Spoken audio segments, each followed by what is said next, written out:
تعریفات اور صفات کی بنیادی بڑائی بزرگی اس رب ذوالجلال کے لیے لائق اور زیبا ہیں جنہوں نے ہم تمام بنی نوعی انسانیت کو اشرف المخلوقات بنایا اور بے شمار انگن نعمتوں سے ہمیں اور آپ کو نوازا۔ بعدہ لاکھوں کروڑوں درود و سلام ہو تمام انبیاء علیہم الصلوۃ والسلام پر، خصوصاً آخری نبی تاجدار مدنی جناب محمد اکرم صلی اللہ علیہ وسلم پر، اللہم صلی علیہ اللہم بارک علیہ۔ محترم سامعین کرام و سامعات، معزز بزرگ و دوستوں و بہنوں، اللہ رب العالمین کا لاکھ لاکھ شکر احسان ہے کہ اس باری تعالیٰ نے ہمیں اور آپ کو جمعہ کی نماز سے پہلے اکٹھے جمع ہونے کی توفیق عنایت فرمائی ہے۔ الہ العالمین سے دعا کرتے ہیں کہ الہ العالمین ہماری اس بیٹھک کو، ہماری اس عبادت کو قبول فرمائے، آمین یا رب العالمین۔ محترم سامعین کرام، اللہ رب العالمین کا ایک بڑا احسان ہم تمام بنی نوع انسانیت پر ہے کہ اللہ رب العالمین نے ہم تمام لوگوں کو اشرف المخلوقات بنایا، سوچنے سمجھنے کی قوت عطا فرمائی، ہمیں بہترین زندگی عطا فرمائی اور ہماری زندگی کو کیسے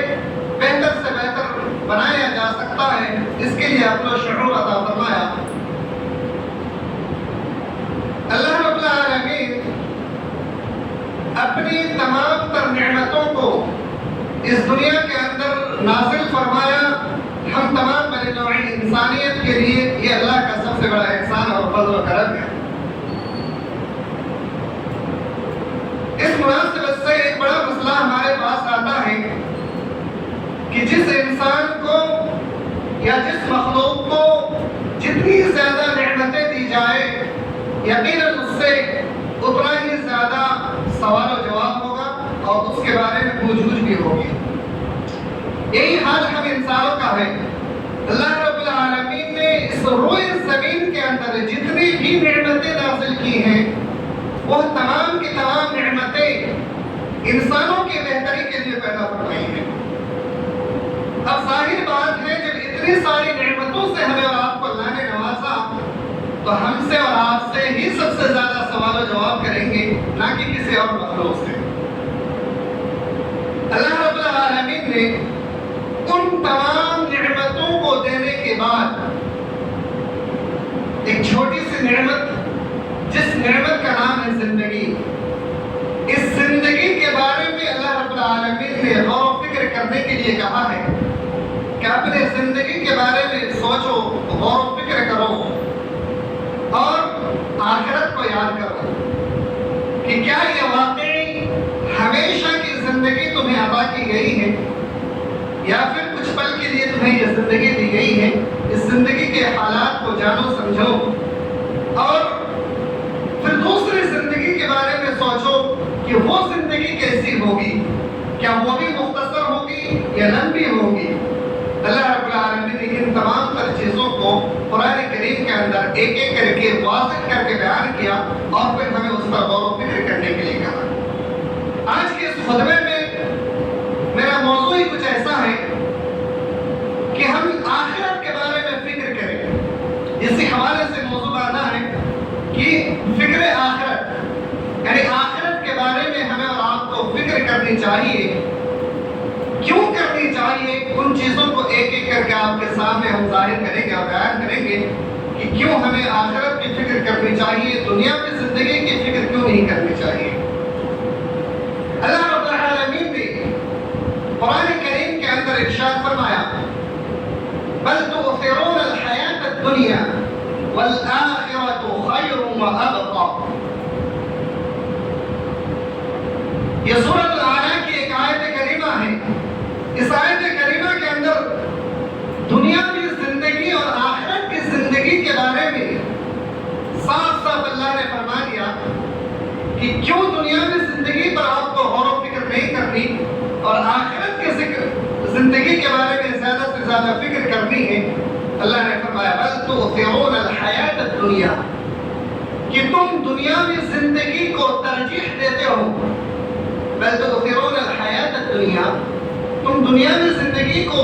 ترجیح دیتے ہو، اس کو اپنانے کی کوشش کرتے ہو۔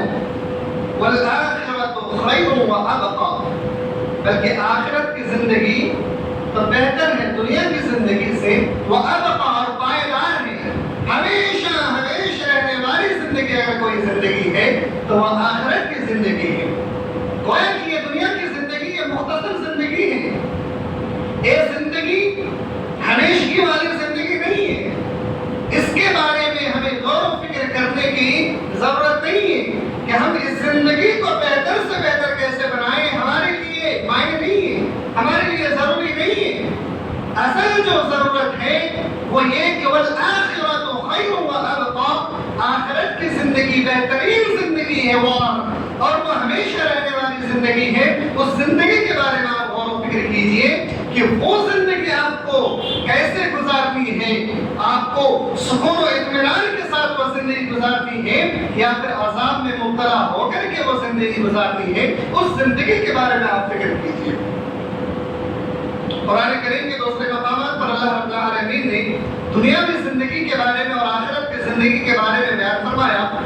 وَمَا الْحَيَاةُ الدُّنْيَا إِلَّا لَهْوٌ وَلَعِبٌ، دنیاوی زندگی کی مثال کھیل اور تماشا کی سی ہے۔ دنیاوی زندگی صرف اور صرف ایک کھیل تماشا ہے، جتنی دیر آپ کھیل سکتے ہیں بس اتنا ہی دیر، آپ کی زندگی جتنی مختصر ہے بس یہ کھیل تماشا ہے۔ وَلَلدَّارُ الْآخِرَةُ خَيْرٌ لِلَّذِينَ يَتَّقُونَ، اور آخرت کی زندگی ڈرنے والوں کے لیے ہے، متقیوں کے لیے ہے، پرہیزگاروں کے لیے۔ أَفَلَا تَعْقِلُونَ، کیا تم سمجھتے نہیں ہو؟ تو دنیا میں زندگی کھیل تماشا ہے اور آخرت کی زندگی جو اپنے آپ کو اللہ سے ڈرنے والا اور اللہ کے قریبی بندہ بنانے والا بنائے، اس کے لیے آخرت کی زندگی ہے۔ ایک کلمہ ہم اور آپ جو پڑھتے ہیں اس کلمے کی بھی حقیقت آپ کے سامنے ہم رکھتے ہیں۔ ہر انسان کے لیے اس کلمہ کا پڑھنا واجب ہے، اگر وہ کلمہ نہیں پڑھتا تو پھر وہ مسلمان ہو ہی نہیں سکتا۔ کلمہ کو ہم پڑھتے ہیں لا الہ الا اللہ محمد رسول اللہ، اس کلمے کے اندر بھی اللہ رب العالمین نے اسی چیز کو بیان فرمایا ہے۔ اگر ہم اور آپ غور و فکر کریں تو نہیں تو ہمارے لیے وہ کلمہ بھی ایک معمولی کلمہ ہے، اس کی کوئی حیثیت نہیں ہے۔ وہ کلمہ میں اللہ رب العالمین نے سب سے پہلے کہا لا الہ الا اللہ، یعنی اس کلمے کو پڑھ لینے کے بعد گویا کہ آپ ایک قید میں آ جاتے ہیں۔ آپ کی زندگی اب کھیل تماشے والی زندگی نہیں ہے، لہو لعب والی زندگی نہیں ہے کہ آپ کلمہ پڑھ لیں اور پھر منمانی زندگی گزارنا شروع کر دیے، یہ اس کا مطلب نہیں ہے۔ کلمہ پڑھنے کا مطلب یہ ہے کہ آپ کے ناک میں نکیل لگ چکی ہے، اب آپ کی سونا، آپ کا جاگنا، آپ کا اٹھنا بیٹھنا، آپ کی پوری زندگی اس کلمے کے مطابق ہوگی۔ جیسا اللہ چاہے گا، اللہ کہے گا سونا ہے تو آپ کو سونا، اللہ کہے گا اٹھنا ہے تو اٹھنا، اللہ کہے گا چلنا ہے تو چلنا ہے، اللہ کہے گا کہ آپ کو بیٹھنا ہے تو بیٹھنا ہے۔ آپ کی اپنی منمانی زندگی کچھ ہے ہی نہیں۔ پھر لا الہ الا اللہ کا مطلب اور محمد رسول اللہ کے رسول صلی اللہ علیہ وسلم کے بتائے ہوئے طریقے پر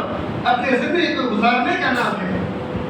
گویا کہ لا الہ الا اللہ محمد رسول اللہ کا پورا مطلب یہ ہے کہ آپ اللہ رب العالمین کے بتائے ہوئے اللہ رب العالمین نے جیسا کہا ہے ویسا ہی کرنا ہے اور اللہ کے رسول صلی اللہ علیہ وسلم کے بتائے ہوئے طریقے پر کرنا ہے۔ تو منمانی زندگی ایک مسلمان نہیں کر سکتا۔ تو دنیا کی زندگی اگر کوئی کھیل تماشے والی زندگی کو بہتر زندگی سمجھتا ہے تو جو ہمیشہ کی رہنے والی زندگی ہے وہ کہ اس زندگی کو ٹھکرا رہا ہے۔ اللہ رب العالمین نے اسی چیز کو دوسرے مقامات پر ارشاد فرمایا وَمَا الْحَيَاةُ الدُّنْيَا إِلَّا لَهْوٌ وَلَعِبٌ، دنیا میں زندگی کھیل تماشا ہے۔ وَإِنَّ الدَّارَ الْآخِرَةَ لَهِيَ الْحَيَوَانُ لَوْ كَانُوا يَعْلَمُونَ، اور آخرت کی زندگی تو ہمیشہ والی زندگی ہے اگر تم جانتے ہو۔ تو آخرت کی زندگی ہمیشہ رہنے والی زندگی ہے، باقی رہنے والی زندگی ہے، اور دنیا میں زندگی کھیل تماشے جیسی زندگی ہے۔ اس لیے اس کے اوپر آخرت کی زندگی کو ترجیح دینا ہے۔ آخرت کی زندگی پر دنیاوی زندگی کو جس نے ترجیح دے دی گویا کہ اس نے آخرت کو برباد کر لیا۔ اور ایک مقامات پر اللہ رب العالمین نے دنیا میں زندگی کو اس انداز میں پیش کیا وَاعْلَمُوا أَنَّ الْحَيَاةُ الدُّنْيَا لَعِبٌ وَلَهْوٌ وَزِينَةٌ وَتَفَاخُرٌ بَيْنَكُمْ کہ جان لو کہ دنیا میں زندگی کھیل تماشے والی زندگی ہے وَزِينَةٌ وَتَفَاخُرٌ بَيْنَكُمْ وَتَكَاثُرٌ فِي الْأَمْوَالِ وَالْأَوْلَادِ دنیا میں زندگی ایک دھوکے کا زینت ہے، ایک ایسی خوبصورتی جو کچھ پل کی خوبصورتی ہے اور مال اور اولاد کو پڑھانے کی حاصل کرنے والی زندگی ہے، بلکہ یہ زندگی ہمیشہ رہنے والی زندگی نہیں ہے۔ اس زندگی کی مثال اللہ رب العالمین نے اسی آیت کریمہ کے اندر یوں بیان فرمایا کہ جب اللہ رب العالمین آسمان سے بارش نازل فرماتا ہے، کھیتوں میں کھیتیاں ہرے بھرے ہو جاتے ہیں تو انسان اس ہرے بھرے کھیت کو دیکھنے کے بعد بارش نازل ہونے کے بعد بڑا ہی خوش ہو جاتا ہے، کیونکہ اس کو ایک امید ملتی ہے کہ اس بارش کے ذریعے سے فصلیں اگائیں گے اور وہ فصل ہمارے لیے کھانے پینے کا سامان میسر ہوگا۔ لیکن وہی فصل جب بارش نہیں ہوتی ہے اور پھر خشک ہو جاتا ہے اور خشک ہونے کے بعد پھر وہ ٹکڑوں میں بٹ کر کے بکھر جاتے ہیں، تو دنیا کی زندگی کی مثال کچھ ایسے ہی ہے کہ کچھ پل کے لیے بہت ہی خوبصورت آپ کو دیکھنے میں لگیں گی، لیکن یہ زندگی ٹوٹ کر کے بکھر جانے والی ہے، ختم ہو جانے والی ہے اور آخرت کی زندگی سے بہتر ہے۔ اس لیے زندگی سے دل لگانا اور اس دنیا میں زندگی کو اپنانے کی ہرگز کوشش نہیں کرنی چاہیے۔ اسی مال اور اولاد کی وجہ سے انسان اللہ رب العالمین کو آخرت کو بھلا بیٹھتا ہے، جبکہ یہ مال اور اولاد یہ دونوں چیزیں اللہ رب العالمین نے دنیا کے کچھ پل کی زینت بتلا دیا ہے۔ اللہ رب العالمین نے فرمایا المال والبنون زینت الحیات الدنیا، مال اور اولاد دنیا کی زینت ہے، دنیا کی خوبصورتی ہے، یہ آخرت کی خوبصورتی ہے ہی نہیں۔ جو کچھ پل کی زندگی ہے یہ مال اور اولاد یہ دونوں چیزیں دنیا کی چند پل کی خوبصورتی ہے۔ والباقیات الصالحات خیر عند ربک ثوابا وخیر املا، اور باقی رہنے والی چیز جو ہے وہ نیک اعمال ہے، جو آپ کے رب کے پاس باقی رہنے والی چیز ہے وہ نیک اعمال ہے، خیر ثواب خیر و املا، اور بہترین آرزو بھی ہے کہ آپ کی بہترین آرزو آخرت کی آرزو ہے۔ آخرت کے بارے میں تمنا کیجئے، آرزویں کیجئے کہ اللہ آخرت کی زندگی ہماری جو بہتر کر دے۔ دنیا میں زندگی بہتر نہ بھی ہو تب بھی چلے گا، لیکن آخرت کی زندگی انسان کی بہتر ہونا ضروری ہے۔ جس کا آخرت کی زندگی بہتر نہیں اس کا سب کچھ برباد ہے میرے بھائیو۔ تو جس دنیا کو ہم خوبصورت بنانے کے چکر میں اپنی جوانی کو خفا دیتے ہیں، اپنی پوری زندگی برباد کر دیتے ہیں، اس زندگی کو معمولی سی زندگی قرار دے کر کے اللہ کے رسول صلی اللہ علیہ وسلم فرماتے ہیں کہ اس دنیاوی زندگی کو آپ اپنانے کے لیے اپنی جوانی کو برباد کر دیتے ہیں، اپنی پوری زندگی کو برباد کر دیتے ہیں، جبکہ یہ دنیاوی زندگی کی مثال ایک قید خانے کی مثال ہے۔ ایک قید خانہ، ایک مجرم جب جیل میں جاتا ہے تو کچھ پل کے لیے اس میں قید میں رہتا ہے، کتنی مشقتوں والے دن ہوتے ہیں اس کے لیے، نہ دن کٹتا ہے نہ راتیں گزرتی ہیں، وہاں پہ بڑی پریشانیوں کا سامنا کرنا پڑتا ہے، اپنی مرضی کے مطابق کچھ بھی نہیں کر سکتا۔ ویسا ہی ایک مومن جب دنیا میں زندگی گزارتے ہیں تو اس کے لیے قید خانہ ہے۔ اللہ کے رسول صلی اللہ علیہ وسلم فرماتے ہیں، صحیح مسلم کی روایت ہے، الدنیا سجن للمؤمن، دنیا مومنوں کے لیے قید خانہ ہے۔ مومن اگر اپنی مرضی سے کوئی کام کرنا چاہے، زندگی گزارنا چاہے تو وہ مومن ہو ہی نہیں سکتا۔ ایک مومن کے لیے یہ قید خانہ ہے، جیسے جیل میں وہ انسان جیلر کے مطابق اپنی زندگی گزارتا ہے، ویسے اللہ رب العالمین کی مرضی کے مطابق اس کو اس دنیا میں زندگی گزارنا ہے، نہیں تو اس انسان کے لیے یہ پھر کوئی معنی نہیں ہے۔ اور اللہ کے رسول صلی اللہ علیہ وسلم فرماتے ہیں والجنت الکافر، اور جنت کافروں کے لیے قید خانہ ہے، یعنی جنت کبھی کافروں کے لیے ہے ہی نہیں، یہ مومنوں کے لیے ہے اور دنیا مومنوں کے لیے ہے ہی نہیں، یہ کافروں کے لیے ہے۔ تو اگر آپ مومن بننا چاہتے ہیں تو آپ کو اپنی مرضی کے خلاف چلنا ہوگا، یعنی اللہ اور اس کے رسول کی مرضی کے مطابق چلنا ہوگا اور زندگی گزارنی ہوگی۔ اور اگر آپ جنت کو ٹھکرانا چاہتے ہیں تو پھر دنیا میں اپنی مرضی کے مطابق آپ زندگی گزارنا شروع کر دیجئے، آپ کو کوئی روک ٹوک کرنے والا نہیں۔ میرے بھائیوں، اسی طریقے سے دنیا میں زندگی کے بارے میں جو سب سے زیادہ فکر مند ہوتا ہے، جو دنیا میں زندگی کو ہی صرف سب کچھ مانتا ہے کہ میرے لیے دنیا کی زندگی ہی سب کچھ ہے، کتنا خطرناک وعید ہے ایسے شخص کے لیے۔ اللہ کے رسول صلی اللہ علیہ وسلم کی پیاری حدیث آپ سنیں، حضرت زید بن ثابت رضی اللہ تعالی عنہ بیان فرماتے ہیں کہ اللہ کے رسول صلی اللہ علیہ وسلم نے ارشاد فرمایا کہ من كانت الدنيا همة، اللہ کے رسول صلی اللہ علیہ وسلم فرماتے ہیں جو شخص دنیا کی فکر میں لگا رہتا ہے، ہمیشہ دنیا ہی کی فکر کرتا ہے، فرق اللہ علیہ امرہ، اور وہ شخص دین کی کوئی پرواہ نہیں کرتا کہ دین کیا چیز ہے، اللہ اس کے رسول کے قوانین کیا چیز ہے، اس سے کوئی مطلب نہیں ہے، کوئی لینا دینا نہیں ہے، بس وہ اپنی منمانی زندگی گزارتا ہے اور صرف دین کا دنیا کا فکر کرتا ہے کہ دنیا ہی کو کیسے حاصل کی جائے۔ وَجَعَلَ فَقْرَهُ بَيْنَ عَيْنَيْهِ، اللہ رب العالمین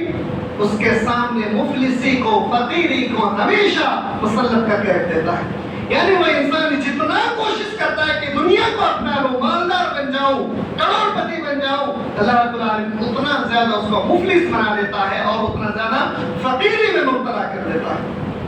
اس حدیث سے پتہ چلتا ہے یہ انسان جو دنیاوی دولت کو اپنانے کی خاطر اللہ اور اس کے رسول کو ٹھکرا بیٹھتے ہیں، اس کا کیا فائدہ حاصل ہوا کہ وہ اللہ اور اس کے رسول کے مرضی کے خلاف وہ دنیا کو اپنانا چاہتا ہے، جبکہ وہ جتنا کوشش کرتا اتنا وہ فقیر بنتا چلا جاتا ہے، مفلس بنتا چلا جاتا ہے۔ تو پھر ایسی کوشش اور ایسی محنت سے کیا فائدہ انسان کو؟ وہیں پر اللہ کے رسول صلی اللہ علیہ وسلم بیان فرماتے ہیں وَلَمْ يَأْتِهِ مِنَ الدُّنْيَا إِلَّا مَا كُتِبَ لَهُ، اور اللہ رب العالمین اس کے دنیا کے تمام کام میں پریشانی کو ڈال دیتا ہے۔ وہ جتنا زیادہ سکون پانا چاہتا ہے، جتنا زیادہ وہ اپنے آپ کو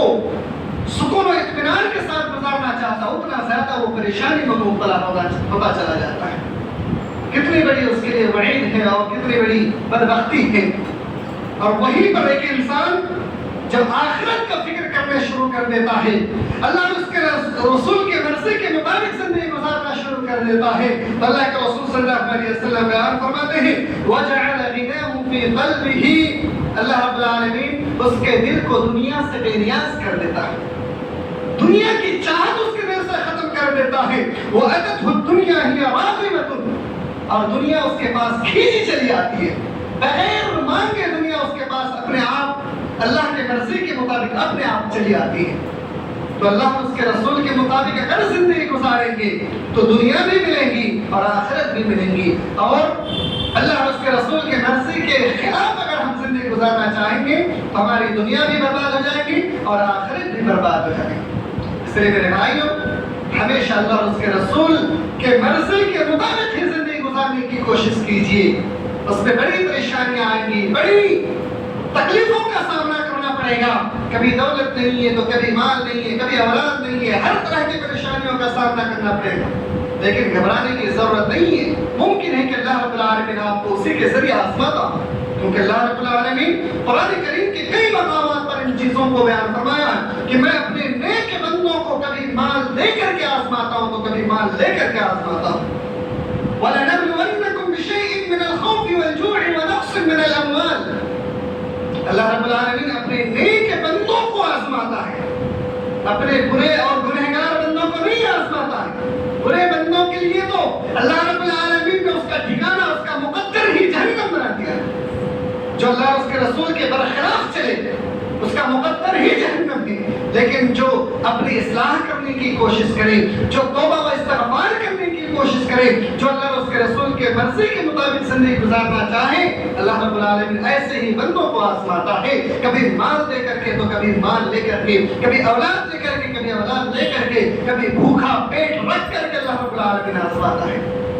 اس لیے گھبرانے کی ضرورت نہیں ہے۔ اللہ کے رسول صلی اللہ علیہ وسلم فرماتے ہیں اس دنیا کی مثال ایک مچھر کے پر کے برابر بھی نہیں ہے۔ میرے بھائیوں، جس دنیاوی زندگی کو ہم اپنانے کے لیے اپنی پوری زندگی، اپنی جوانی کو برباد کر دیتے ہیں، جبکہ جس جوانی کی عبادت کو اللہ رب العالمین نے سب سے بہترین عبادت قرار دیا ہے، اس جوانی کو آپ نے دنیاوی مال و متاع کو اپنانے کے لیے برباد کر دیا ہے۔ اس زندگی کے بارے میں اللہ کے رسول صلی اللہ علیہ وسلم فرماتے ہیں کہ یہ تو دنیاوی زندگی ہے، مچھر کے پر کے برابر بھی اس کی حیثیت نہیں ہے۔ اگر اس کی حیثیت مچھر کے پر سے بھی زیادہ ہوتا تو سنیں اللہ کے رسول صلی اللہ علیہ وسلم کیا فرماتے ہیں، لو كانت الدنيا تعدل عند الله جناح بعوضة۔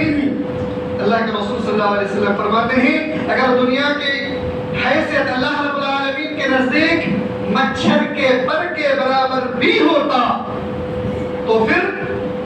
اللہ رب العالمین ما سقى كافرا منها شربة من ماء،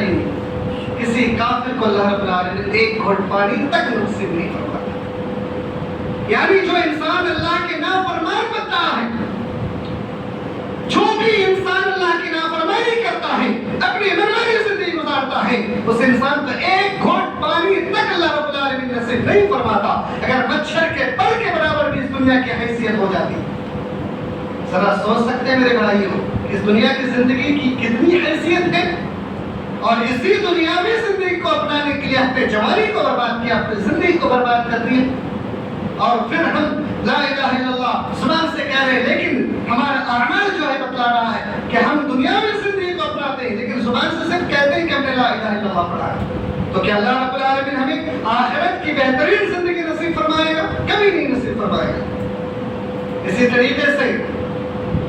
اللہ کے رسول صلی اللہ علیہ وسلم سفر کر رہے تھے، صحابہ کرام اللہ کے رسول صلی اللہ علیہ وسلم کے ساتھ موجود تھے، اتنے میں ایک جگہ اللہ کے رسول صلی اللہ علیہ وسلم کھڑے ہو جاتے ہیں اور وہاں پر ایک بکری کا بچہ مرا ہوا پڑا رہتا ہے۔ اللہ کے رسول صلی اللہ علیہ وسلم اس بکری کے بچے جو مرا پڑا ہوا ہے اس کی طرف مخاطب ہو کر کے صحابہ کرام سے فرماتے ہیں اترون هذه، اے میرے ساتھیوں کیا اس بکری کے بچے کو دیکھتے ہو؟ صحابہ کرام سے اللہ کے رسول صلی اللہ علیہ وسلم فرماتے ہیں حانت علی اہلها القوت، اس کا مالک جب اس سے کوئی فائدہ نہیں اٹھایا، اس بکری سے اس کے مالک کو جب کوئی فائدہ نہیں ہوا تو اس کو پھینک دیا۔ بکری کا بچہ مر گیا، بکری کے مالک کو کوئی فائدہ نہیں ہوا تو اس کو باہر پھینک دیا۔ اللہ کے رسول صلی اللہ علیہ وسلم فرماتے ہیں من حوالها القوها یا رسول اللہ، اللہ کے رسول صلی اللہ علیہ وسلم صحابہ کرام فرماتے ہیں کہ کون ہے وہ شخص جو اس بکری کا بچہ جو مر چکا ہے اس کو اپنانے کی کوشش کرے، اس کو تو پھینکیں گے ہی اللہ کے رسول صلی اللہ علیہ وسلم، اس کو تو ہر کوئی پھینکے، اس سے انسان کو کیا فائدہ؟ اللہ کے رسول صلی اللہ علیہ وسلم فرماتے ہیں فالدنیا اهون علی اللہ من هذه علی اہلها، اس دنیا کی بھی مثال کچھ ایسے ہی اللہ رب العالمین کے نزدیک، یعنی کچھ دیر کا فائدے کی چیز ہے، پھر اللہ رب العالمین اس دنیا کو بھی ایسے ہی پھینک دے، یہ دنیا کو بھی ختم کر دے گا، اس دنیا کو بھی فنا ہونا ہے۔ تو میرے بھائیوں اللہ کے رسول صلی اللہ علیہ وسلم ایک مرے ہوئے بکری کے بچے جس کا کوئی فائدہ نہیں ہے، وہ اسی طریقے سے اس دنیا کی مثال دی ہے کہ انسان جب تک اس دنیا میں باحیات ہے تو اس کا عمل کا ایک ذریعہ ہے دنیا میں، اور جب وہ مر جاتا ہے تو اس دنیا سے اس کا کوئی تعلق نہیں ہے، سب کچھ ختم ہو جاتا ہے۔ اس لیے دنیا میں زندگی کو اپنانے کی ہرگز کوشش نہ کریں۔ دنیا میں زندگی کی ایک بہترین مثال آپ یوں سمجھ لیجیے، آج سے تقریباً 100 سال 50 سال پہلے ہمارے باپ دادا پردادا باحیات دنیا میں موجود تھے، آج ان کی جگہ پر ان کی پراپرٹی ان کی دولت کو ہم اپنا کر کے ان کے گھروں میں ہم آج زندگی گزر بسر کر رہے ہیں۔ کیا ہم اپنے پرداداؤں کے نام تک جانتے ہیں؟ نہیں جانتے ہیں۔ کیا وہ لوگ یہ جانتے تھے کہ ہمارے بعد ہمارے آنے والے نسل میں کون لوگ پیدا